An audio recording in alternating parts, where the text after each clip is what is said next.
रघुवीर समर्थ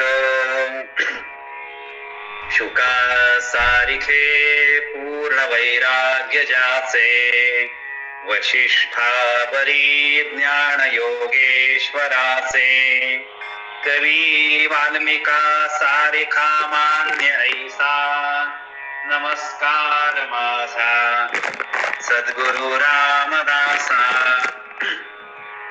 वासनेला दृढ चालवावे देव संताशी सदा नमावे सत्कर्म योगे वय घालवावे सर्वामुखी मंगल बोलवावे सर्वदा योग तुझा घडावा तुझे कारणी देह माझा पडावा उपेक्षू नको गुणवंता अनंता रघुनायका मागणे हेची आता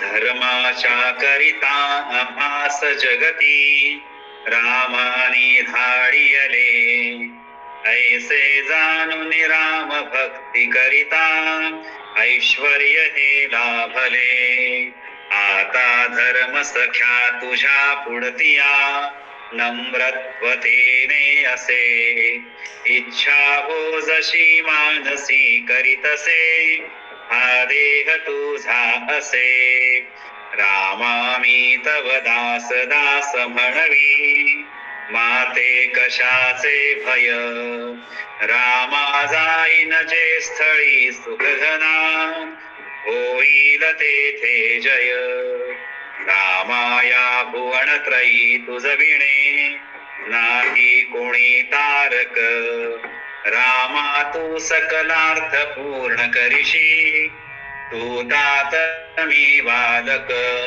जय जय रघुवीर समर्थ. दशक 5 मधल्या समास 1चं आपण चिंतन करणार आहोत. यामध्ये समर्थांनी गुरुनिश्चय असा विषय मांडलेला आहे. गुरु करताना कुठल्या कुठल्या प्रकारचे निश्चय करावे लागतात, कशा प्रकारचं चिंतन करावं लागतं, अशा प्रकारचा संदर्भ समर्थांनी मांडलेला आहे. त्यामुळे गुरुनिश्चय करत असताना समर्थांनी ज्यात ओळीत असं म्हणलेलं आहे, जय जय जी सद्गुरु पूर्ण कामा परमपुरुषाच्या आत्मराया रामा अनुर्वाच्य तुमचा महिमा वर्णवचे. श्री समर्थ म्हणतात, हे सद्गुरु राया तुमचा जय जयकार असो. तुम्ही पूर्ण काम आहात, तुम्हीच परमेश्वर आहात व सर्वांच्या हृदयात सर्वांचे आत्मस्वरूप आत्मारामे तुम्हीच आहात. तुमचा महिमा अनिर्वचनीय आहे म्हणून त्याचं वर्णन करतायत. गुरुची क्षमता कशी असली पाहिजे, गुरु करताना कोणता निश्चय असला पाहिजे प्रत्येक व्यक्तीचा, त्या निश्चयाचं वर्णन समर्थांनी केलं की एक तर निश्चय करत असताना गुरु हा पूर्ण काम आहेत, परिपूर्ण आहेत, ते परमेश्वर आहेत, ते आपल्या हृदयामध्ये वसणारे आहेत, आत्मस्वरूप आहेत आणि आत्मारामही आहेत. आणि अशा या गुरुचा महिमा अवर्णनीय आहे आणि अनिर्वचनीय आहे. अनिर्वचनीय की मुखानं त्याचं स्तुती करणं अवघड आहे अशा प्रकारचं आहे, म्हणून वर्णन करणं शक्य नाही. म्हणून अशा प्रकारचं प्रामाणिकता समर्थांनी पहिल्या श्लोकामध्ये सांगितली की ज्यांना गुरुनिश्चय करायचा आहे, गुरुमंत्र घ्यायचा आहे, गुरुचं मार्गदर्शन घ्यायचं आहे, त्यांच्या अंतःकरणामध्ये असा भाव अत्यंत आवश्यक आहे. जे वेदास साकडे, जे शब्दासे कानडे, ते सत्शिष्यासी रोकडे अलभ्य लाभे. जे वेदांना कळण्यास कठीण आहे, ज्याचं वर्णन शब्दाने करता येणं शक्य नाही, जे दुर्बोध आहे, अशा आत्मतत्वाचा अलभ्य लाभ तोही तुम्ही सतशिष्याला साक्षात करून देता. शिष्य सुद्धा कसा पाहिजे, तर सतशिष्य पाहिजे, तर तो सद्गुरूची किंमत आहे. आणि म्हणून दुर्बोध आहे याचा अर्थ असा आहे की दूर बोध, लांब गेलेला हा बोध आहे. दुर्बोध म्हणजे दुर्दैवी असं नाही, तर एका अर्थाने दूर गेलेला बोध लवकर मिळू शकतो, म्हणून त्याचं वर्णन केलं. आणि कशा प्रकारचा आहे, तर त्याचा बोध प्रत्येकाला आपल्या जीवनामध्ये झाला पाहिजे आणि ते करण्यासाठी प्रत्येकाने प्रयत्न करायची आवश्यकता आहे. बुद्ध तत्वज्ञानाचा एक चांगला ग्रंथ फक्त चिनी भाषेमध्ये होता, इतर कोणत्याही भाषेमध्ये तो उपलब्ध नव्हता. जपानमध्ये तेत्सुजेन एका व्यक्तीने या ग्रंथाचं जपानी भाषेत भाषांतर करायचं ठरवलं आणि ते प्रकाशनासाठी खूप खर्च येणार होता. भाषांतर तर केलं, पण तेत्सुजेनने हिंमत न हरता 10 वर्ष प्रयत्न करून पैसा जमा केला. एखाद्या पुस्तकाचं प्रकाशन करायचं म्हणजे सोपं नसतं, पैसा लागतो. त्या काळामध्ये 10,000 रुपये लागणार होते आणि मग त्यानं ते पैसे जमा केले. पण नेमकं त्याच वेळेस जपानमध्ये महापूर आला. आपल्या सगळ्यांमध्ये जपानमध्ये सुनामी आली होती 10 वर्षापूर्वी. वारंवार जपानमध्ये नैसर्गिक आपत्ती येतच असते आणि महापूरला 1000 लोक बेघर झाले, निराधार बनले. तेव्हा तेत्सुजेनने जमा केलेला सर्व पैसा या पूरग्रस्तांसाठी खर्च केला. नंतर पुन्हा 10 वर्ष त्याचा ग्रंथ प्रकाशनाचा हेतू लांबला. पुन्हा त्याला 10 वर्ष निधी गोळा केला. परंतु पुन्हा एकदा मागच्या प्रमाणे निसर्गाच्या आपत्तीमध्ये तिथे संसर्ग रोगाची लागण जपान सगळ्याला संसर्गजन्य आजार झाला, कोरोना सारखा, स्वाईन फ्लू सारखा, आणि मग अनेक जणांची बळी झाली. तेव्हा त्या तेत्सुजेननी आपल्या पुस्तकात जमा केले 10,000 रुपये ते पुन्हा या संसर्गजन्य रोगाच्या उपचारासाठी लोकांना मदत केली. आपल्या पैसे जमवण्याच्या कार्यात त्यानं पुन्हा सुरुवात केली. आता ही त्याची 3री वेळ. काही वर्षानंतर जपानी भाषेतला तो ग्रंथ प्रसिद्ध झाला. लाखो जपानी लोकांना या धर्मग्रंथाचा फायदा झाला. जपानी लोक म्हणायचे की तेत्सुजेनने त्याच्या ग्रंथाच्या 3 आवृत्त्या काढलेल्या आहेत. 2 अदृश्य आहे आणि शेवटची 3री आवृत्ती उपलब्ध आहे. तिच्यापेक्षा पहिली 2 संस्मरणे अत्यंत सर्वोत्तम होती. एका अर्थानं पहिल्या 2 वेळेस ते पैसे सामाजिक कार्यासाठी खर्च झाले आणि 3ऱ्या वेळेस तो ग्रंथ प्रकाशित करू शकला. त्यामुळे तेत्सुजेनची ही 3री आवृत्ती आहे आणि पहिली 2 आवृत्ती अत्यंत संस्मरणीय होत्या. अशा प्रकारचा सन्मान जपानी नागरिकांनी त्याला दिला. त्यामुळे अशा प्रकारचं वर्णन करत असताना अंतःकरणामध्ये देशाबद्दल, देवाबद्दल भक्तिभाव पाहिजे. भक्तिभाव अंतःकरणात आल्यानंतर मनुष्य सत्कर्म करतो. सत्कर्म केल्यानंतर मनुष्याला अनुभूती येते आणि अनुभूती आल्यानंतर मनुष्याला ज्ञान मिळतं आणि असा ज्ञानी माणूस जेव्हा लोकांना ज्ञान देतो तेव्हा तो विद्वान. विद्वानाची व्याख्या एवढी सोपी नाहीये. विद्वान याचा अर्थ तो ज्ञान दुसऱ्याला देतोच 100%, साचून ठेवत नाही. पण त्याची पायरी काय आहे? अंतःकरणामध्ये भक्तिभाव असला पाहिजे. भक्तिभावाच्या म्हणजे दया असली पाहिजे. या भक्तिभावाच्या माध्यमातून तो काहीतरी कर्म करेल, चांगल्या प्रकारचं सत्कर्म करेल. या सत्कर्मातून त्याला अनुभव येतील, त्याला अनुभूती असं म्हणणं. अनुभव आणि अनुभूती दोन्ही गोष्टी. कर्म करण्याचा अनुभव आणि भक्तीची अनुभूती ही प्रत्यक्ष त्याचा आपल्याला अपेक्षा नसते की भक्ती केल्यानंतर परमेश्वराने काहीतरी मला द्यावं, पण अनुभव आल्यानंतर अनुभूती येतेच मनुष्यात. आणि अनुभूती आणि अनुभवानंतर मनुष्याला खऱ्या प्रकारचं ज्ञान प्राप्त होतं आणि अशा ज्ञानाचा उपयोग जो दुसऱ्याला देतो त्याला विद्वान असं म्हणतात. असा क्रमिक विकास हा शास्त्रकारांनी मांडलेला आहे. म्हणून जो योगियांचे निजवर्म, जे शंकराचे निजधाम, जे विश्रांतीचे निज विश्राम, परमगृही अगाध, जे योग्यांचे परम रहस्य आहे, जे शंकराचे राहण्याचे ठिकाण आहे, जे विश्रांतीला विश्राम मिळतो, असे जे अगाध परमगृह्य जे ब्रह्म आहे ते तुमच्या कृपेच्या योगानं सतशिष्य स्वतःच होतो व अशा रीतीने तो ब्रह्मरूप झाला. म्हणजे दुर्घट अशा संसाराच्या रोगाने कधी बद्ध होत नाही. सद्गुरूंच्या सहवासामध्ये गेल्यामुळे मनुष्याला विश्रांती मिळते आणि गुह्य असं ब्रह्मज्ञान त्याला प्राप्त होतो आणि तो सतचित्तच एका अर्थानं ब्रह्मरूप. म्हणून शास्त्रकारांनी असं म्हणलंय की एखादा व्यक्ती यावर्षी 10वी पास झाला असेल, त्याचं पूर्ण ग्रॅज्युएशन या जन्मात झालं नाही उदाहरणार्थ, तर पुढच्या जन्मी तो 12वी पास होईल, त्याच्या पुढच्या जन्मी तो ग्रॅज्युएट होईल. याचा अर्थ असा आहे की पिंडी ते ब्रह्मांडीचा विचार करत असताना ब्रह्म हे प्रत्येक मानवी जीवात्म्याकडून पूर्ण सिद्धी करून घेतच असतं. अशा प्रकारचं पूर्ण ज्ञान तुम्हाला एका जन्मात पाहिजे आहे, दुसऱ्या जन्मात पाहिजे आहे, की 10 जन्मात पाहिजे, की 7 जन्मात पाहिजे, हे तुम्ही ठरवलं पाहिजे. पण जो वेळ मिळेल आपल्याला तो वेळ भगवंताचं ज्ञान प्राप्त करण्यासाठी, भगवंताने ही सृष्टी निर्माण केली त्या सृष्टीचं ज्ञान प्राप्त करण्यासाठी खर्च केला पाहिजे. जोपर्यंत जीवात्मा परिपूर्ण होणार नाही तोपर्यंत ब्रह्म शांत बसत नाही. ब्रह्म हे आपल्याला पूर्णत्वाकडे नेणार आहे. पूर्णात पूर्णमुदच्यते पूर्णस्य पूर्णमादाय पूर्णमेवावशिष्यते. असं पूर्णत्व देऊन सुद्धा पूर्णत्व शिल्लक राहतं. अशा प्रकारचं पूर्णत्व करण्याचं आपल्या सर्वांना हे मानवी जे जीवन मिळालं आहे ते एका अर्थानं भाग्यकारक आहे. जे ब्रह्म तुमचे योगे स्वय आण आपण जी होईच्या अंगे दुर्घट संसारेचे पांगे पांगे जेना सर्वथा. जे योगांचे परम रहस्य आहे अशा प्रकारचं रहस्य प्राप्त झालं पाहिजे.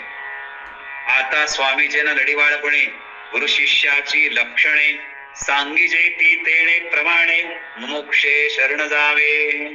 वक्त्याचे वचन ऐकून श्रोते त्यांना विनंती करतात की स्वामींनी आता लढीवाळपणे गुरु शिष्याची लक्षणे अशा प्रकारे वर्णन करावीत की ती ऐकून मुमुक्षांना तात्काळ सद्गुरु शरण जाता यावे. अशा प्रकारचं वर्णन केलं पाहिजे अत्यंत प्रेमाने लढीवाळपणे की गुरु शिष्याची लक्षणे सांगितल्यानंतर मुमुक्षांना तात्काळ सद्गुरूला शरण जाव असं वाटलं पाहिजे. आपल्या सगळ्यांना माहितीये प्रवचन कीर्तन आणि किंवा काही ईश्वरी माहिती सांगणारा एखादा अत्यंत तळमळीने सांगत असतो त्या ठिकाणी मुमुक्ष लोक तात्काळ शरण जातात. हे आपल्या सर्वांना माहिती. गुरु तो सकळांसी ब्राह्मण जरी तो जाला क्रियाहीन तरी तयासीच शरण अनन्य भावे असावे. स्वामी असं म्हणतात की विद्वान सर्वात गुरुस्थानी आहे. ज्याला ब्रह्म प्राप्त झालेला आहे ब्रह्मज्ञान प्राप्त झालेला आहे तो ब्राह्मण तो विद्वान. ब्राह्मण जात नव्हे तर ब्रह्मज्ञान ज्याला प्राप्त झालं त्याला ब्राह्मण म्हणता येईल त्याला विद्वान म्हणता येईल.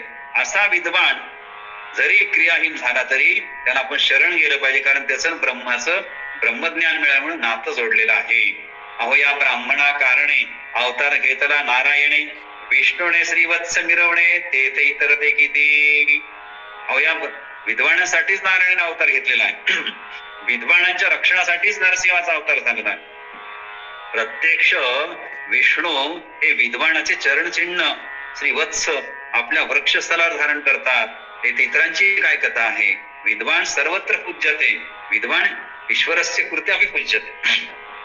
ब्राह्मण वचने प्रमाण होती ब्राह्मण धातू पाशेणी देवपण ब्राह्मणाचे मंत्रे. अशा प्रकारचे विद्वानांचं जे वचन असतं ते वचनामुळे सामान्य व्यक्ती सुद्धा एका अर्थाने त्याला सुद्धा ब्रह्मतेज प्राप्त होत.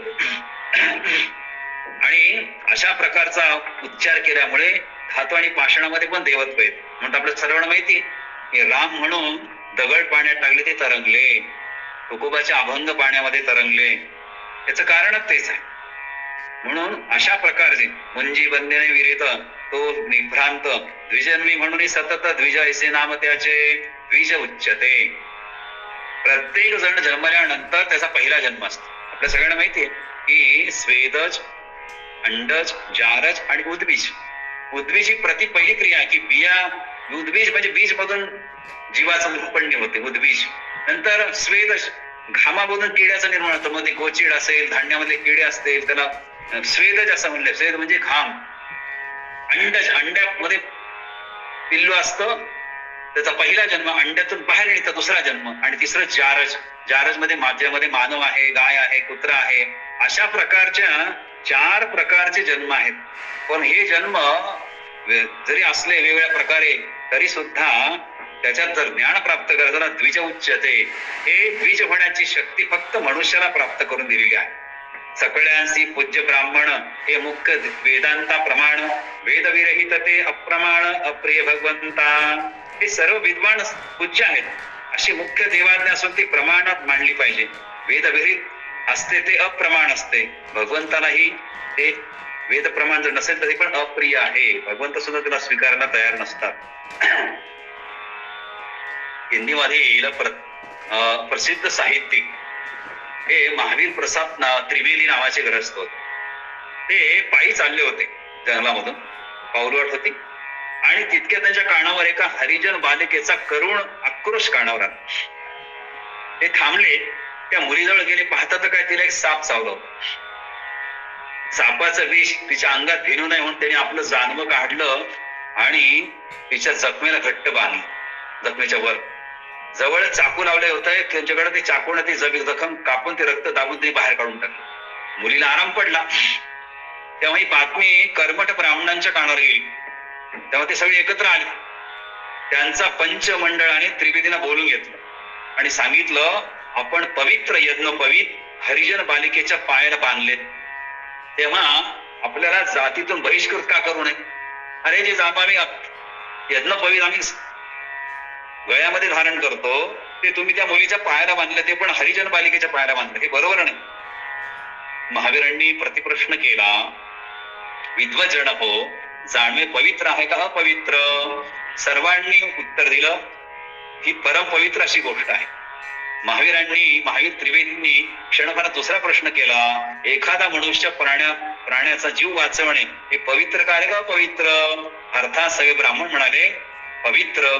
मग मी यज्ञोपवीताच्या पवित्र धाग्याने प्राण वाचवून एक पवित्रच कार्य केलेलं आहे, यात माझा अपराध काय तुम्ही सांगू शकाल का? महावीरांना जाब विचारण्याची हिंमत त्या ब्राह्मण मंडळीची असते. या प्रश्नाला उत्तरच नव्हते, कारण ते निमूटपणे निघून गेले. म्हणून ब्राह्मणत्व कशामध्ये आहे? तर आपल्या ज्ञानाच्या माध्यमातून इतरांचं रक्षण करणं, इतरांचं संवर्धन करणं हे अत्यंत महत्वाचं आहे. म्हणून त्याला द्विज असं म्हणले की तो पुन्हा दुसरा जन्म देतो सकळासी. म्हणूनच की अशा प्रकारचं अप्रमाण हे भगवंताला आवडत नाही, ते प्रमाणितच पाहिजे. मग त्याचं वर्णन केलेलं आहे या 10व्या ओळीमध्ये. ब्राह्मणी योग याग व्रत ज्ञाने, ब्राह्मणी सकळ तीर्थाटणे, कर्म मार्ग ब्राह्मणामुळे होणार नाही. कर्म कोणी करावे? जसं म्हणालो की ज्याच्या अंतःकरणामध्ये भक्तिभाव आहे. भक्तिभाव याचा अर्थ असा की जो ब्रह्माला मानतो, ब्रह्म जगत मिथ्य, ब्रह्म सत्य जगत मिथ्य, ब्रह्मज्ञान ज्याला प्राप्त झालेलं आहे, अशा व्यक्तीचं सगळ्यांनी ऐकलं पाहिजे. अशा त्या व्यक्तीमुळेच एका अर्थानं कर्ममार्ग टिकवणे, कारण तो मार्गदर्शक आहे. ब्राह्मण वेद मूर्तिमंत, ब्राह्मण तोची भगवंत, पूर्ण होती मनोरथ विप्रवाक्य करुणी. त्यामुळे विद्वाने मूर्तिमंत वेदच जाणले पाहिजे. एवढेच नव्हे तर ब्रह्मतेज, ब्राह्मण म्हणजे साक्षात भगवंत अशी भावना असावी, ज्याच्या वाक्यामुळे सर्व मनोरथ पूर्ण होते. विद्वान माणसाला मध्येच ब्रह्मतेज असतं, त्यालाच ब्राह्मण म्हणलं पाहिजे आणि त्याच्या वाक्यामुळे आपले मनोरथ पूर्ण होतात. ब्राह्मण पूजने शुद्ध वृत्ती, कोण जडे भगवती, ब्राह्मण तीर्थे उत्तम गती पावती प्राणी. अशा प्रकारे विद्वान माणसाचं पूजन जर केलं तर मनुष्याची चित्तवृत्ती शुद्ध होती आणि भगवंताच्या ठिकाणी जडते. त्यामुळे हे सगळे विद्वान एका अर्थाने तीर्थरूप असल्याने त्यांच्यामुळे अन्य प्राण्यांना उत्तम गती प्राप्त होते. लक्ष भोजने पूज्य ब्राह्मण आणि यातीसी कुसे कोण, तरी भगवंतासी भाव प्रमाण येरा चाड नाही. लक्ष भोजनामध्ये जेवणाचा पहिला अधिकार कोणाला आहे? तो एका अर्थानं वंचिताला, एका अर्थानं विद्वानांना आहे.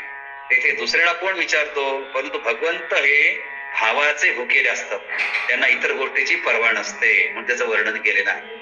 काशीचे 2 विद्वान पंडित एका राजाकडे गेले आणि एकाचं नाव होतं देवदत्त आणि दुसऱ्याचं नाव होतं ब्रह्मदत्त. सत्य कथा आहे. दोन्ही विद्वानांनी 12 वर्ष एकत्र अध्ययन केलं एका गुरुकुलामध्ये आणि दोघांनी विचार असा केला की राजदरबारी जाऊन काहीतरी विद्वत्ता दाखवावी आणि राजाकडून चांगली दक्षिणा मिळवावी. विद्वान सर्वत्र पूज्यते आणि विद्वान लोकांना कष्ट करायची गरज नाही, त्यांनी ज्ञानाच्या माध्यमातून उदरनिर्वाह करावा. व राजाने या दोन्ही पंडितांना प्रश्न केला, आपण मित्र कोणाला समजता? खऱ्या मित्राचं लक्षण कोणतं आहे?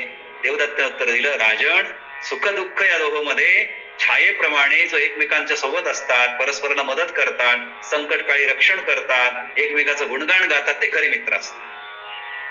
ब्रह्मदत्ताला विचारला, तो म्हणाला, राजन, वेदांमध्ये सूर्याला मित्र म्हटले आहे, तेव्हा मित्र हा सूर्यासारखा असतो.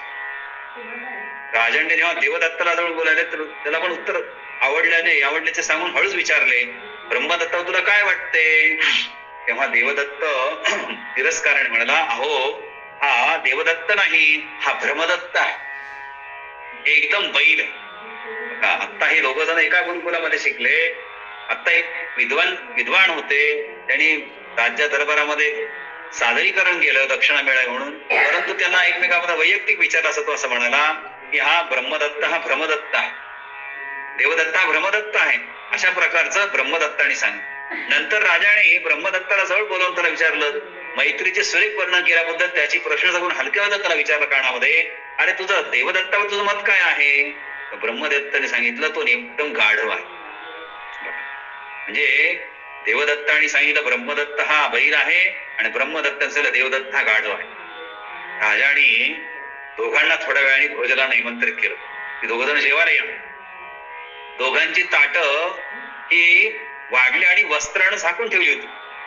जेवण सुरू करण्यापूर्वी त्यांनी विनंती केली, मंत्र झाला आणि ताटावरचे वस्त्र काढले तर पाहतात काय, तर ब्रह्मदत्ताच्या ताटात बैलाचा, पण देवदत्ताच्या ताटामध्ये गाढवाचा हार ठेवला होता, आहार खाण्याचा. राजा म्हणाला, मी तुम्हा दोघांना ओळखत नव्हतो, पण आपण मला एकमेकाची ओळख करून दिली, त्यामुळे मला अशी भोजनाची व्यवस्था करतात. विद्वान माणसाने एकमेकाची टिंगल करू नये, थट्टा करू नये, त्याचा परिणाम काय होतो ते इथं सांगितलेलं आहे.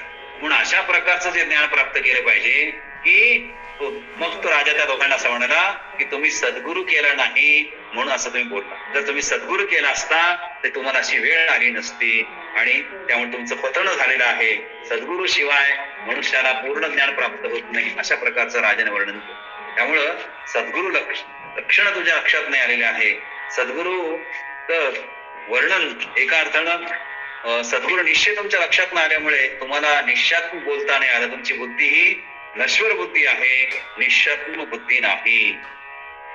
अंतेचे शब्द ज्ञाता बरवा, परी तो नेवणी काय करावा, ब्रह्मा सानिध्य पूजावा तो हे तो न घडे काही. एखादा अंत्यज उत्तम शब्दज्ञानी असला तरी तो उपयोगाचा नाही, कारण तो विद्वानाची बरोबरी करू शकतो. शब्द पांडित्याचा आवश्यक, शब्द पांडित्य महत्वाचं नाही. मी जसं म्हणालो की प्रत्यक्ष भक्तिभाव, अनंतर कर्म, नंतर कर्मातून मिळणारा अनुभव, अनुभवातून मिळणारी अनुभूती, अनुभूतीच म्हणजे ज्ञान, आणि ज्ञान देणारा विद्वान, अशा क्रमाने जर गेला तरच काय उपयोग आहे, नाही तो उपयोग नाही. जे जना वेगळे केले ते वेदे अफेरिले, म्हणून तयासी नाम ठेवले पाषांड मत. लोकरीतीला सोडून जर लोक वागत गेले तर ते वेद मान्य करीत, म्हणून त्याला पाखंड असं म्हणतात. पाखंडाची व्याख्या काय आहे? जो वेदांनी सांगितलेल्या संदेशाचं पालन करत नाही, मनाचं सांगतो, त्याला पाखंडी असं म्हणतात. समाजामध्ये पाखंडी लोक खूप आहेत. हिंदू धर्माचं फार आरडाओरड असलं की पाखंडी लोक जास्त आहे, पाखंडी लोक जास्त आहे. म्हणून कधी पण कुठलाही विचार मांडताना तो वेदाला अनुसरून मांडला पाहिजे. तर तो मांडला गेला नाही तर समाज त्याला पाखंडी असं म्हणतो. असो जे हरिहरदास तयासे ब्राह्मण विश्वास, ब्राह्मण भजने बहुतास पावन केले. अशा विद्वानावर विश्वास असतो. विद्वानांची सेवा केल्याने अनेक जण पावन झालेले आहेत. ब्राह्मणे पाविजे देवाधी देवा, तरी किमर्थम सद्गुरु करावा, ऐसे म्हणाला तर निज ठेवा सद्गुरु विन नाही. जर तुम्ही असं म्हणाल की विद्वानाची सेवा केल्याने देवाधी देवांची प्राप्ती होते, तर सद्गुरु कशाला करायचा मग, आहे की नाही? जर विद्वानाची सेवा केली तर सद्गुरूची आवश्यकताच काय? तर त्याचं उत्तर असं आहे की आपले खरे धन जे स्वस्वरूप साक्षात्कार आहे त्याची प्राप्ती सद्गुरूशिवाय होणार नाही.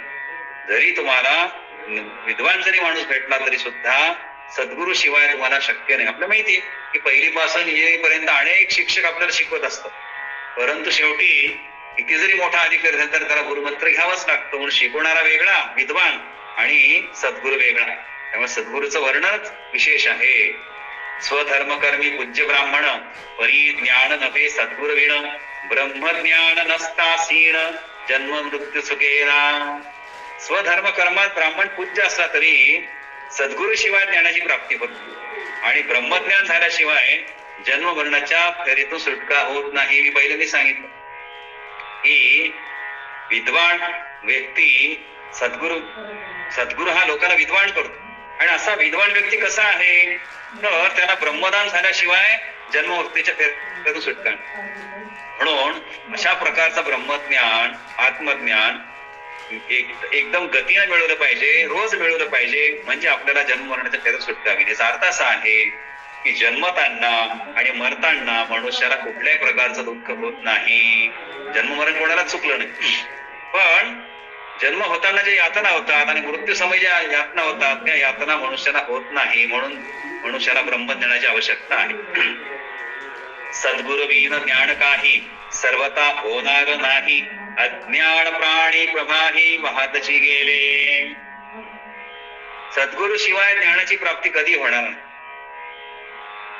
आणि ज्यांना होत नाही ज्ञान प्राप्ती ते अज्ञानी प्राणी मृत्यू आणि प्रवाहात वाहतच राहतात, त्यांना काही त्याच्यातून सुटका होत नाही. म्हणून ते केलं पाहिजे. आचार्य बहुश्रुती यांच्या आश्रमामध्ये 3 शिष्य शिकत होते. शिक्षण पूर्ण झाल्यावर त्यांनी आचार्यांना गृहस्थाश्रमात प्रवेश करायची परवानगी मागितली. आता आमचं शिक्षण झालं, आता आम्ही गृहस्थाश्रमात जातो. तेव्हा आचार्य असं म्हणाले, बहुश्रुती असं म्हणाले की काही काळ इथेच थांबा, मी माझा निर्णय तुम्हाला नंतर देईन. आणि गुरुंना वंदन करून ते 3 जण परत गेले राहुटीत राहायला त्यांच्या. एक दिवस आचार्यांनी काय केलं, आश्रमाच्या प्रवेशद्वाराजवळ काटे टाकले आणि 3 शिष्यांना बाहेर जाऊन लाकडं आणायला सांगितलं. दारामध्ये लाकडं आश्रमाच्या काटे आणि लाकडं दाराच्या बाहेर. 3 निघाले, पण दारात जाता सर्व शिष्यांना पायाला काटे टोचले. पहिल्या शिष्याने पायातले काटे काढले व तो लाकडे आणण्यासाठी गेला. दुसरा काय करावा हा विचार करत बसला. तिसऱ्याने झाडू घेऊन सर्व काटे गोळा केले आणि ते फेकून दिले. आचार्य दुरून ते पाहत होते. दुसऱ्या दिवशी त्यांनी 3 बोलवलं. पहिल्या 2 सांगितलं तुम्ही गृहस्थाश्रमात जाऊ नका, तुम्हाला अध्ययन अजून करावं लागेल. तिसऱ्याला मात्र गृहस्थाश्रम स्वीकारण्याची परवानगी दिली. आचार्य म्हणाले जोपर्यंत शिक्षण व्यवहारात आणलं जात नाही तोपर्यंत ते अपुरं असतं. आचार्यांचा निर्णय शिक्षण व आचरण याच्या संबंधात यथायोग्य प्रकाश टाकणार आहे. त्यामुळे विचाराविना आचार आंधळा असतो, तर आचाराविना विचार पांगळा असतो. शिक्षणाने आचार व विचार, उक्ती व कृती, ज्ञान व व्यवहार, तत्वज्ञान व जीवन याच्या समन्वय साधला पाहिजे. हा समन्वय करण्यासाठी गुरुनिश्चय समर्थांनी या समासामध्ये मांडलेला आहे. ज्ञानविनीत जे जे केले ते ते जन्मासी मूळ झाले, म्हणून सद्गुरूची पावले सुदृढ धरावी. मोक्षासाठी ज्ञान विरहित जे जे उपाय केले मनुष्याने ते जन्मालाच कारण ठरतात. पैसा गोळा करणं, संपत्ती गोळा करणं, शेती घेणं, कमी भावामध्ये घेणं, हे काही आपल्याला ज्ञान प्राप्त करून देतं. म्हणून ज्ञानप्राप्तीसाठी सद्गुरूंची पावलं ती सुदृढ धरावी. ज्यास वाटे देव पाहावा त्यांनी सत्संग धरावा, सत्संग विना देवादी देवा पाहावी जेत नाही. म्हणून म्हणलं की उपासनेला दृढ चालवावे, भूदेव संताशी सदा नमावे, सत्कर्म योगे वैभालवावे, सर्वामुखी मंगल बोलवावे. असं केल्याशिवाय मोक्ष मिळत नाही. म्हणून स्पष्ट सांगितलं की केलं पाहिजे. ज्याला भगवंताचे दर्शन तीव्र इच्छा असेल त्यांनी सत्संग धरावा. सत्संगाशिवाय देवादी देवाची प्राप्ती होणार नाही. नाना साधने बापुडी सद्गुर वीण करीती वेळी, गुरुकृपे विना कुकुडी वेचची होती. अज्ञानी माणसे बिचारी सद्गुरु शिवाय नाना साधने करतात, पण सद्गुरु कृपा न लाभल्यामुळे व्यर्थ होते, कष्टी होतात, दुःखी असतात, नेहमीच दुःखामध्ये परेशान झालेले असतात. त्यामुळे ते काय उपयोगाचं नाही असं समर्थ 24व्या ओळीमध्ये म्हणतात. कार्तिक स्नाने माघ स्नाने व्रते उद्यापने दाणे, गोरांजने धूम्रपाने संध्यती वंचागणी. कोणी कार्तिक स्नाने करतात, कोणी माघ स्नाने करतात, अथवा नाना प्रकारचे व्रत करतात, उद्यापने करतात, दाणे करतात, कोणी स्वतः जाळून घेतात, तर कोणी झाडाला उलटे टांगून घेतात, कोणी धूर पिऊन तप करतात, कोणी उन्हाळ्यात 4 बाजूला आगणी पेटून मस्तकी सूर्याचा ताप सहन करतात. परंतु कसं काय शक्य आहे? म्हणून हरी कथा पुराण श्रवण आदरी करती निरूपण, सर्व तीर्थे परम कठीण फिरती प्राणी. कोणी हरिकथा करतात, कोणी पुराण श्रवण करतात, तर कोणी आदराने अध्यात्माचं निरूपण करतात. तर कित्येक लोक अत्यंत कठीण अशा सर्व तीर्थयात्रा करत हिंडत असतात. झळफळती देवतार्चने, स्नाने संध्या दर्भासणे, टिळे माळा गोपी चंदने, ठसे श्रीमुद्रांचे. कोणी झळफळीत एकार्थ देवता अर्चन करतात, स्नान संध्या करतात, दुर्भासने करतात, टिळे माळा गोपीचंद्र टिळी लावतात आणि श्रीमुद्रांचे वैष्णव मुद्राचे ठसे अंगावर घेतात गरम करून, इत्यादी कर्मकांडात बुडून जातात. अर्धपात्रे संपुष्ट गोकर्णे, मंत्रयंत्राची ताम्रपर्णे, नाना प्रकारची उपकरणे, साहित्य शोभा. काही लोक प्रयत्नावर अर्धपात्रे घेतात, संपुष्ट करतात. गोकर्णी तांब्याच्या पत्रावर लिहिली देवतांची यंत्रे, त्या मंत्र याची नाना प्रकारची उपकरणे करतात, त्याची पूजा करतात, अत्यंत सुंदर साहित्य ठेवतात आणि त्याचं समाधान मानतात. घंटा घणाघणा वाजती, स्तोत्रे स्तवणती स्तुती, आसरे मुद्रा ध्याने करती, प्रदक्षिण नमस्कार. तर काही लोक देवळात घंटा वाजवतात, काही जण स्तोत्रे स्तवणी करतात, काही स्तुती घडघडा म्हणतात, निरनिळ्या योगासने करतात, मुद्रा धारण करतात, ध्यान धारणा करतात, प्रदक्षिणा मारतात, नमस्कार करतात, आपल्या आपल्या आवडीने करत राहतात. पंचायत्र पूजा केली, मुक्तिकेची लिंगे दाखवली, बेले नारिक केले भरिली, संपूर्ण सांग पूजा. कोणी पंचायतन पूजा करतात, कोणी मृत्तिकेची लिंग तयार करून त्याची बेल नारळ फुलं दाखवली वाहतात, यथासांग संपूर्ण पूजा करतात. उपोषण निष्ठा नेम परम सायाशी केले कर्म, फळची पावती वर्म चुकले प्राणी. काही लोक उपवास करतात, तर कोणी एखादा नेम निष्ठेनं चालवतात. या प्रकारे या कर्मासाठी ते अत्यंत कष्ट सोसतात व त्यांचे फळे त्यांना मिळतात. पण हे सर्व लोक भगवत प्राप्तीचं मुख्य वर्म जाणत नाही.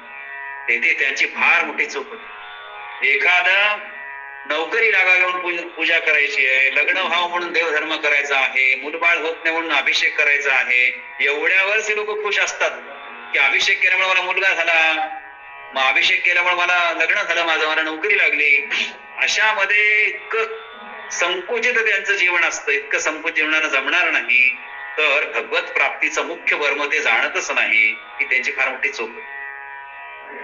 यज्ञाधिके कर्म केली, हृदयी फळाशा कल्पिली, आपल्या इच्छेने घेतली स्तुती जन्माची. याज्ञिक कर्म केले आणि अंतकरणात जर फळाशा धरून ठेवली, तर आपल्या इच्छेने ते पुन्हा पुढे जन्माचा विचार करून घेतला. एवढं सगळं करून मनामध्ये अंतकरणामध्ये फलाशा धरलेली, हे आम्ही कर्म केलंय म्हणून कर्मकांड कधीच करू नये.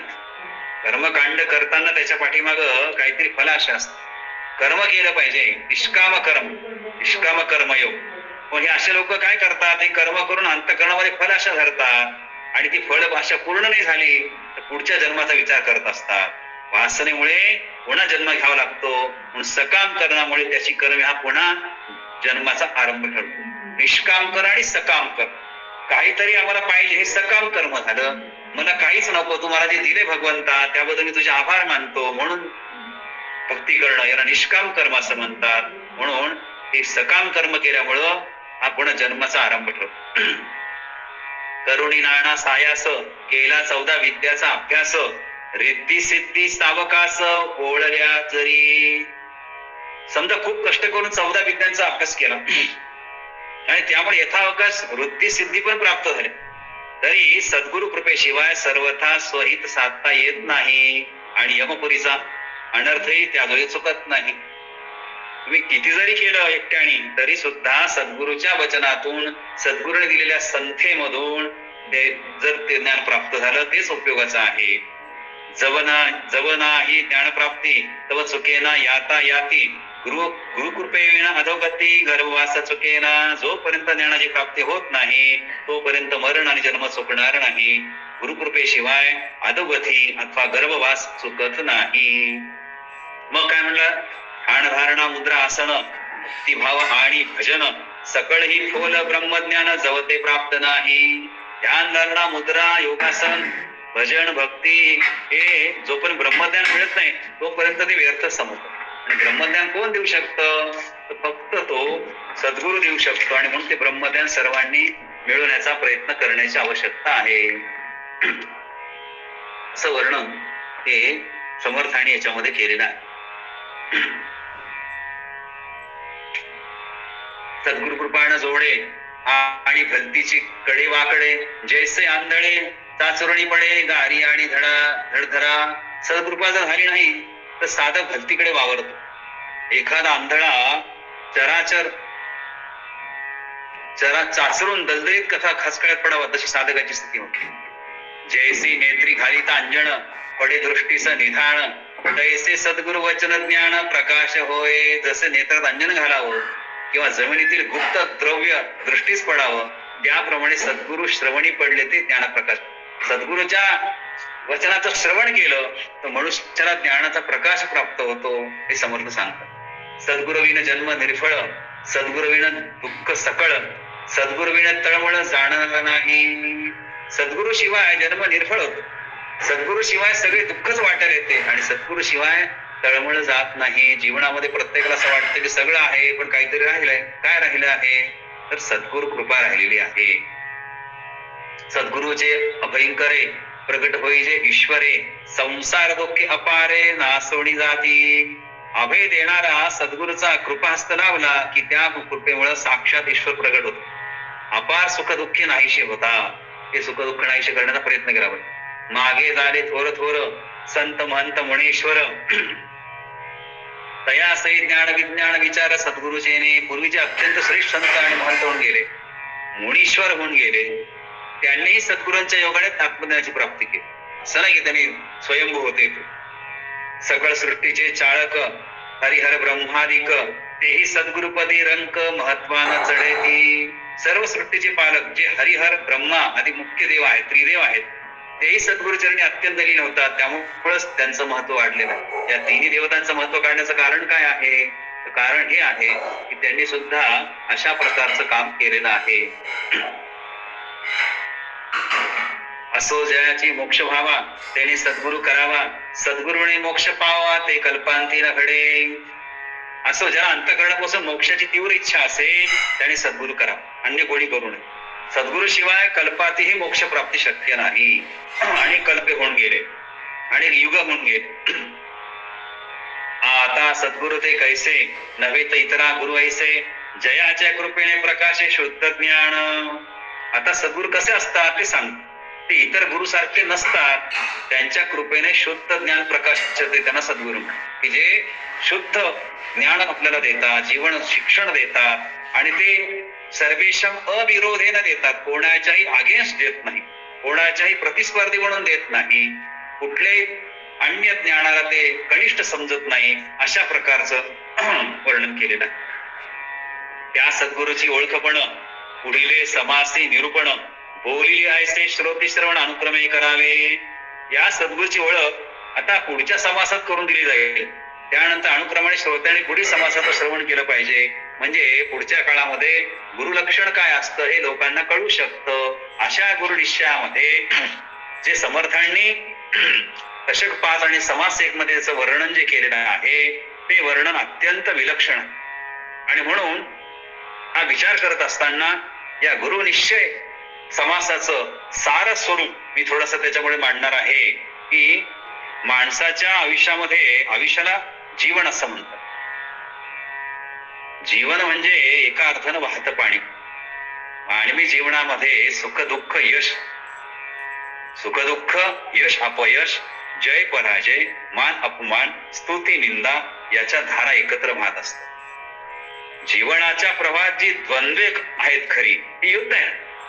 की सुखाचं आणि दुःखाचं युद्ध आहे, यश आणि अपयशाचं युद्ध आहे, जय आणि पराजयाचं युद्ध आहे, मान आणि सन्मानाचं युद्ध आहे आणि स्तुती आणि निंदेचं युद्ध आहे. या सगळ्याच धारा मानवी जीवनामध्ये वाहतच असतात. पण जीवनाच्या प्रवाहात जी द्वंद्वे आहेत खरी, पण त्याच्या मुळाशी द्वंद्वमुक्त सच्चिदानंद स्वरूप आत्मराज आहे. मनोराज्य आणि आत्मराज्य. मागच्या म्हणून की मनोराज्याप्रमाणे चालणार नाही. मनोराज्याचा विचार केला तर सुख दुःखाचा विचार होईल, यशापयशाचा विचार होईल, जयापराचा विचार होईल, मान अपमानाचा विचार होईल, स्तुतिनिंदेचा विचार होईल. परंतु या सगळ्याच्या मुळाशी जे द्वंद्वमुक्त आहे की ते कोणाशी युद्ध करणार नाही, अशा प्रकारचा द्वंद्वमुक्त सच्चिदानंद स्वरूप हा आत्मराज. म्हणून आपल्या आत्म्याने या सगळ्या गोष्टीवर विजय जर प्राप्त केला तर तो आत्मराज होतो. आणि असा आत्मराज होण्यासाठी गुरुनिश्चय सांगितलं समर्थन. म्हणून परमानंद स्वरूप आत्मा आपल्या होऊन कुठे दूर नाही. हा परमानंद स्वरूप आत्मा आपल्या जवळच आहे. तो नित्य प्राप्त असल्याने त्याचा व आपला कधी वियोग होऊ शकत. भगवत प्राप्तीचा विषय करत असताना भगवंत हा आपल्या मध्येच आहे, तो त्याचा वियोग कधी होऊ शकत. उदाहरणार्थ जागेपण आहे, स्वप्न आहे, गाढ झोप आहे, या तिन्ही नित्य अनुभवाच्या अवस्थामध्ये तो आपल्या बरोबरच असतो. भगवंताचा दृष्टांत कसा होतो म्हणून म्हणलं की कर्म करणं, निष्काम कर्म केल्यामुळे भक्ती आणि भाव जागृत होतो. भक्तिभाव जागृत झाल्यामुळे मनुष्याला अनुभूती येते. अनुभूतीनंतर मग ज्ञानाची प्राप्ती आणि ज्ञान प्रत्यक्ष जेव्हा दुसऱ्याला देतो त्याला विद्वान असं म्हटलं गेलं.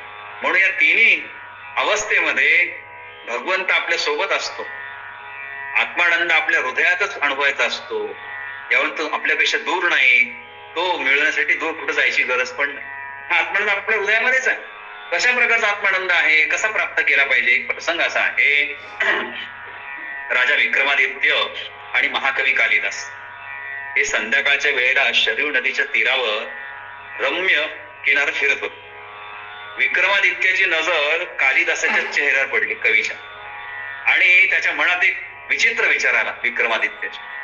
तो कवीला असं म्हणाला, कालिदासा, तू श्रेष्ठ कवी आहेस, विद्वान आहेस, मग ईश्वराने तुझा चेहरा असा सुंदर काय बनवला नाही? चांगला कवी आहे, विद्वान आहेस, तुझा चेहरा असा सुंदर का बनवला नाही देवाने? कालिदास हुशार होता आणि चतुर होता. त्याने ओळखले की विक्रमादित्याचं मन हे मन बोलत नसून त्याचा रूपाभिमान बोलत. विक्रमादित्याचं मन बोलत नाही, हा त्याला रूपाभिमान झालेला आहे स्वतःच्या रूपाबद्दल, आणि त्या अहंकारामध्ये तो बोलतो.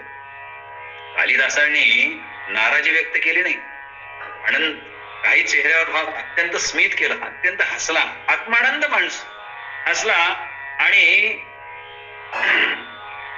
उत्तर न देता हास्य केलं. दोघे राजमहालात आल्यानंतर कालिदासानं काय केलं, 2 जलपात्र मागवली.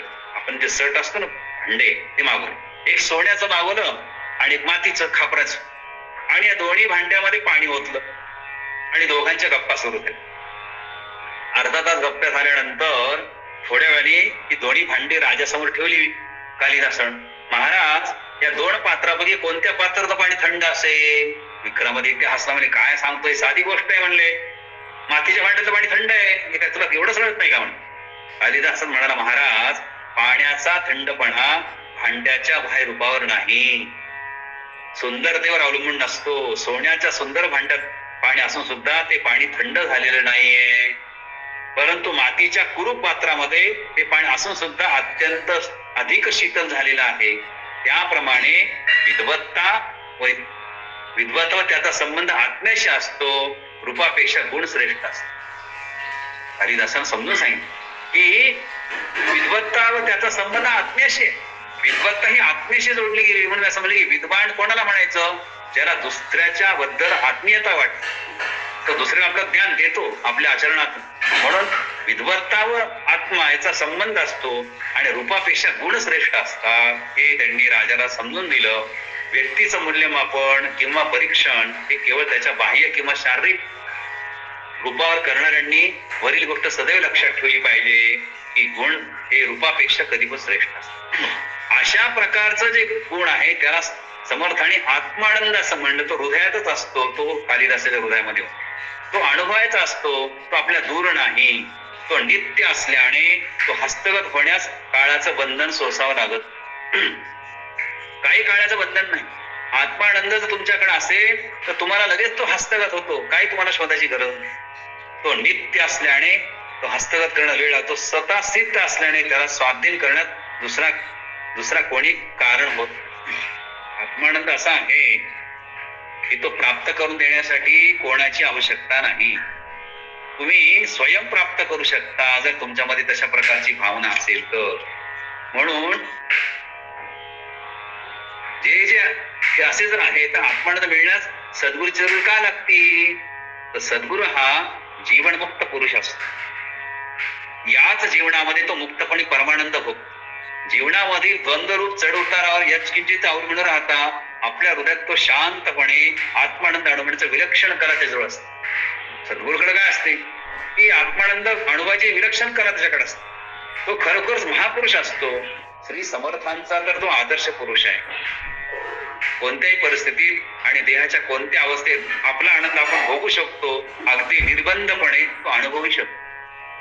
अशा प्रकारचं निर्बंधपणे आनंद प्राप्त करण्यासाठीच एका अर्थानं गुरुनिश्चय सांगितलाय समर्थाने की अशा प्रकारचा निश्चय गुरुशिवाय आपल्या अंतःकरणात येऊ शकत नाही आणि तो केलाही पाहिजे.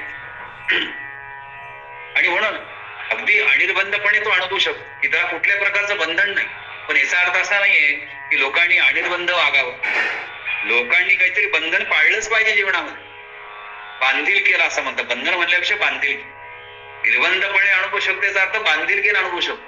बांधिलकी कशी असली पाहिजे? प्रसंग असा आहे, एकदा डॉक्टर अण्णासाहेब कर्वे हे पुण्यात राहत होते आणि शुद्ध चारित्र्याबद्दल आणि त्यांचं सेवाभावाबद्दल ते अतिशय प्रसिद्ध, अत्यंत शुद्ध चारित्र्य आणि सेवा होय. म्हणजे ते विद्वान होते आणि लोकांना पण ज्ञान देत होते. लोक त्यांना ब्रह्मर्षी म्हणायचे. त्यांना पान खाण्याची सवय होती. चांदीच्या एका छानशा डब्यामध्ये ते पानाचं साहित्य ठेवायचे. एकदा त्यांनी पान खाऊन खिडकीतून खाली पिचकारी मारली. माडीवर राहत होते आणि पिचकारी टाकली खिडकीतून खाली. खिडकी खालून त्याच वेळेस एक तरुण चालला. रागण वर पाहिलं. वर पाहतो तर काय, ब्रह्मर्षी अण्णासाहेब कर्वे. कसं बोलणार? तरुणाकडे पण विद्वत्ता होती, त्याच्याकडे गुरुनिश्चय होता, कारण तो अण्णासाहेब कर्वेंना सुद्धा गुरु समान मानत होता, सद्गुरु समान मानत होता. त्यामुळं तो रागावला नाही, तो शांतपणे म्हणाला, आपल्याकडून ही अपेक्षा नव्हती. असे मोठ्याने म्हणून तू पुन्हा शांतपणे निघून गेला, रागाने गेला नाही, चिडचिड करून गेला नाही, शिव्या देऊन गेला नाही. आपल्याकडून ही अपेक्षा नव्हती असं म्हणून तो शांतपणे निघून गेला. त्याच्या या उद्गारांनी अण्णासाहेबांना पश्चाताप झाला. ते अंतर्मुख बनले. सद्गुरु सुद्धा अंतर्मुख बनतात. लोक मला ब्रह्मर्षी म्हणतात, माझं वागणे साध्या साध्या गोष्टीतून सुद्धा स्वच्छ आणि निर्दोष असलं पाहिजे. बघा, गुरु होणं, सद्गुरु होणं, सत्शिष्य होणं करत असताना सुद्धा मनुष्याने वारंवार स्वतःचं परीक्षण केलं पाहिजे आणि माझे पण वागणं शुद्ध आणि निर्दोष असलं पाहिजे. लोक मला आदरणीय समजतात आणि मी अशी चूक करावी, बरोबर नाही, असा विचार त्यांच्या मनात आला आणि तत्क्षणी त्यांनी पान न खाण्याचा संकल्प केला. तो चांदीचा एक डब्बा एका गरीबाला त्यांनी दान देऊन टाकला. आयुष्यभर पुढे ते कधी पानाला शिवले नाही. व इतरांना त्यांनी पान खाण्यापासून परावृत्त केलं आणि पान खात असाल तर कुठे थुंकू नका यापासून त्यांनी संदेश दिला. सांगायचं तात्पर्य आहे की अनिर्बंधपणा कसा असतो, तर मनुष्य अनिर्बंध राहायला पाहिजे. त्याला जर बंधनात राहायचं असेल तर त्यानं आपलं आचरण नीट ठेवलं पाहिजे. हे प्रत्यक्ष दाखवण्यासाठी परमार्थामध्ये सद्गुरूची आवश्यकता असते. शिवाय मानव समाजामध्ये अनादी कालापासून ज्ञानाचा व्यवहार गुरु शिष्य संबंधाच्या द्वारेच चाललेला आहे. आणि हा ज्ञानाचा व्यवहार कसा आहे? आता ही दुकानं निघाली, शाळा, कॉलेज, महाविद्यालय, तो शिक्षक आणि विद्यार्थी. परंतु हा शिक्षक हा शब्द अत्यंत संकुचित आहे. खरं म्हणजे ज्ञान देणारा गुरुच असतो, शिक्षण देणारा शिक्षक असू शकतो. परंतु हा ज्ञानाचा व्यवहार हा गुरु शिष्य संबंधाच्या द्वारेच चाललेला. गुरु शिष्याशिवाय ज्ञानाची प्राप्तीच नाही. शिवाय मानव समाजामध्ये अनादी कालापासून ज्ञानाचा व्यवहार गुरु शिष्य करत आहे. मौत अशी आहे की ज्ञान देणारा भेटणे कठीण नसतं, पण ज्ञान त्यात आत्मज्ञान आवडीनं मागणारा आणि ते घेऊन आत्मसात करणारा शिष्य भेटत नाही. ज्ञानी लोक कमी आहेत, ज्ञानी लोक खूप आहेत, पण ज्ञानाची भूक असलेले शिष्य आवश्यक आणि म्हणून ज्ञान घेणारे भेटणं कठीण झाले. पण ज्ञान त्यातले त्यात आत्मज्ञान अत्यंत महत्वाचं. ज्ञान घेण्यामध्ये प्रथम ज्ञानाची हौस असली पाहिजे. प्रत्येकाला काहीतरी असं की कुतूहल आणि जिज्ञासा, परमेश्वराबद्दल प्रत्येकाच्या अंतःकरणामध्ये कुतूहल असलं पाहिजे, जिज्ञासा असली पाहिजे. कुतूहल आणि जिज्ञासाशिवाय परमेश्वर प्राप्ती शक्यच नाही. आणि म्हणून हे करण्यासाठी आत्मज्ञान आवडीनं मागणारा आणि ते आत्मसात करणारा शिष्य तर पाहिजे. ते काय सोपं आहे का? म्हणून नंतर ज्ञान देणाऱ्या विश्वास असावा लागतो. जगात एक अशी व्यक्ती अशी असावी की तिच्यावर ज्ञान घेण्याचा संपूर्ण विश्वास असावा. ती व्यक्ती मला संपूर्ण ज्ञान देणार आहे असा पूर्ण विश्वास त्या व्यक्तीवर पाहिजे, तरच त्याला सद्गुरू म्हणता येईल. व्यक्तीऐवजी एखाद्या ग्रंथ किंवा राजावरील पूर्ण विश्वास सुद्धा तितकाच उपयोगी पडतो. ठीक आहे बाबा, तुम्हाला व्यक्ती नाही मिळाला का, व्यक्ती तुम्ही ग्रंथ माना. सगळ्या ज्ञानाने परिपूर्ण राजावर विश्वास ठेवा. संशयरहित असणं हे शुद्ध अंतःकरणाचं लक्षण. परमेश्वरावर, ग्रंथावर आणि राज्यावर संशयरहित विश्वास ठेवणं, संशयरहित ज्यांचा विश्वास असतो त्यांचं अंतःकरण शुद्ध असतं असं समर्थ. तसेच अभिमानी माणूस आत्मज्ञान धारण करण्यास अपात्र ठरतो. इथे अभिमान जमत नाही. आपल्या शांत व संकुचित कल्पनेने तो आत्मवस्तूला मोजून बघतो. प्रत्येकाला स्केल लावून बघतो म्हणून की मला याच्यातून काय फायदा आहे, असं करून जमणार नाही. तर आत्मानंद असीम आहे, अनंत आहे, अमूर्त आहे आणि अतिंद्रिय आहे. इंद्रियापेक्षा अंतःकरणाला ते भावणारा आनंद देणार आहे, म्हणून आत्मानंद असं त्याला म्हणताय. अतींद्रिय ज्ञान आत्मानंद असल्याने अभिमानी माणूस तिथपर्यंत पोहोचू शकत. ज्याला अहंकार आहे, अत्यंत अभिमानी आहे, तो पोहोचू शकत. पण अशा प्रकारचं पोहोचण्यासाठी या सगळ्या गोष्टींची आवश्यकता समर्थांनी इथं मांडलेली आहे. तर कशा प्रकारचा अहंकार नसला पाहिजे, एक प्रसंग सांगणार आहे. एका राजाच्या दरबारामध्ये एक मोठा ज्योतिषा. राजाने त्याला भविष्य विचारलं, माझं आयुष्य किती वर्ष आहे. लोकांना आपलं आयुष्य भविष्याचं फार चिंता असते, वर्तमान काळचं कसं जगावं याचं काही चिंता नसते. तर तो म्हणाला की राजा म्हणतो, तुझी मी खूप कीर्ती ऐकून तर माझ्या प्रश्नाचं उत्तर दे. ज्योतिषी म्हणाला, महाराज आपल्याला उदंड आयुष्य, आपल्या डोळ्यात दिसत आपला सर्व परिवार, आपले सर्व नातलग मृत्युमुखी पडलेले बघायला. ज्योतिष होता, मध्ये मध्ये बोलू नका कोणी मध्ये. तर डोळ्या देखील तुम्हाला तुमचे नाते मृत्युमुखी पाहायला मिळतील. राजा ऐकून भयंकर राग आला आणि त्यांनी ज्योतिषाला दुसऱ्या दिवशी दरबारामध्ये दुसरा ज्योतिषा त्याची किंमत पसरली होती. त्याने राजाला सांगितलं, राजा तोच प्रश्न विचारला की किती वर्ष जगेल ते सांग. तेव्हा ज्योतिष म्हणाला, महाराज आपण खूप भाग्यवान, आपल्या सर्व नातलगांमध्ये आपण दीर्घायुष्य ठरणार नाही. हे ऐकून राजा खुश झाला. त्याने ज्योतिषाला एक सोन्याचा कंठा दिला. दोन्ही ज्योतिषांनी तीच गोष्ट सांगितली, पण दोघांच्या बोलण्याच्या सांगण्याच्या पद्धतीमध्ये फरक होता. त्यामुळे एकाला तुरुंगाची हवा खावं लागली आणि एकाला पुरस्कार मिळाला. सांगावं लागतं, पण ते गोड शब्दात सांगावं लागतं, कटू किंवा मनाला लागेल असे शब्द वापरले नाही पाहिजे. म्हणून या ठिकाणी अहंकार नसला पाहिजे आणि म्हणून अभिमानी पण तिथपर्यंत पोहोचत. मीपणा हा अभिमानाचा प्राण आहे. मी तो क्षीण करण्यास कोणावर तरी विश्वास ठेवावा लागेल की माझ्यापेक्षा कोणतरी श्रेष्ठ आहे. अशी व्यक्ती म्हणजे परमानंद अखंड मग्न असणारा सद्गुरू आहे. की सद्गुरू अशा प्रकारचा विश्वास ठेवा तुम्ही, ज्यामुळं तुमचा मीपणा, तुमचा अभिमानाचा प्राण हा नष्ट होऊन एका अर्थानं तुम्हाला ज्ञान प्राप्त होईल. सद्गुरूकडून श्रवण केल्याने शिष्यांच्या बुद्धीत बदल होतो. आणि सगळ्यात असं आहे की एखादा शिष्य, एखादा व्यक्ती तो डॉक्टर होणार असेल, इंजिनियर होणार असेल, काही कीर्ती प्राप्त करणार असेल, आध्यात्मिक क्षेत्रामध्ये पुढे येणार असेल, तो येणारच असतो. पण तो करत असताना, ती साधना करत असताना त्याचे पूर्व संस्कार आड येतात. गेल्या जन्मामध्ये केलेली पापाची काही फळं असतात, ते प्रारब्ध असतात. ते प्रारब्ध त्याला भोगल्याशिवाय पुढे जाऊ देत. आणि असं प्रारब्ध भोगत त्या व्यक्तीला जे त्याने इप्सित ठरवलेलं आहे, हे ठरवलं आहे, ते प्राप्त करण्यासाठी खूप त्रास होतो. म्हणून पूर्व संस्कार आड आल्यामुळे त्याची बुद्धी स्थिरायला वेळ लागतो. बुद्धी निश्चयात्मक व्हायला वेळ लागतो. बुद्धी ईश्वर बुद्धी व्हायला वेळ लागतो. ती नश्वर बुद्धी असतो. ती नश्वर बुद्धी कशामुळे असते, तर पूर्वसंस्कारामुळे, गतजन्मात केले झालेले संस्कार अखेर गुरुवचनाचा परिणाम होऊन शिष्याची देहबुद्धी मारते आणि आत्मबुद्धी जागृत होते. अशी आत्मबुद्धी जागृत झाली म्हणजे मनुष्य सतशिष्य हा दुखील परमानंदामध्ये मग्न. परमानंदामध्ये मग्न कोण होऊ शकतो, तर सतचित्त शिष्यच होऊ शकतो, अन्य कोणी होऊ शकत नाही. असं एका अर्थाने देहबुद्धी जर, आत्मबुद्धी जर आपल्याला प्राप्त करायची असेल तर समर्थांनी या दशकपाद आणि समास 1 मध्ये गुरुनिश्चय सांगितलेला आहे. अशा गुरुनिश्चयाचं आपण थोडस चिंतन या प्रवचनामध्ये केलेलं आहे. जय जय रघुवीर समर्थ.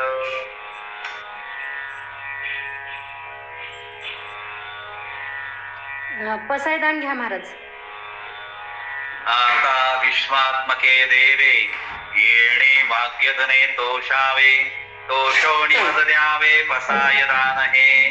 जे फळांची व्यंकटी सांडो, तया सत्कर्मी रती वाढो. भूता परस्परे जडो, मैत्र जीवांचे दुरितांचे तिमिर जावो. विश्वस्व धर्म सूर्ये पाहो, जो जे वांछिल तो ते नाहो. प्राणी जात वर्षत सकळ मंडळी, ईश्वर निष्ठांची मांदियाळी. अनवरत भूमंडळी भेट दूतया भूता. चला कल्पतरुंचे आरव, चेतना चिंता मनीचे गाव. बोलते जे अर्णव पीयूषांचे, चंद्रमे जे आलांछन. मार्तंड जे तापहीन, ते सर्वाही सदा सज्जन सोय रे होतो किंबहुना सर्व सुखी पूर्ण होणी तिन्ही लोकी भजिजो आदि पुरुषी अखंडित आणि ग्रंथोपजीव्ये विशेषी लौकिकीये दृष्टा दृष्ट विजय भोवामेजी एथ म्हणे श्री विश्वेश्वरा हो आहो दान पसाओ येणे वरे ज्ञानदेव सुखिया झाला येणे वरे ज्ञानदेव सुखिया झाला. ज्ञानेश्वर महाराज की जय. जय जय रघुवीर समर्थ.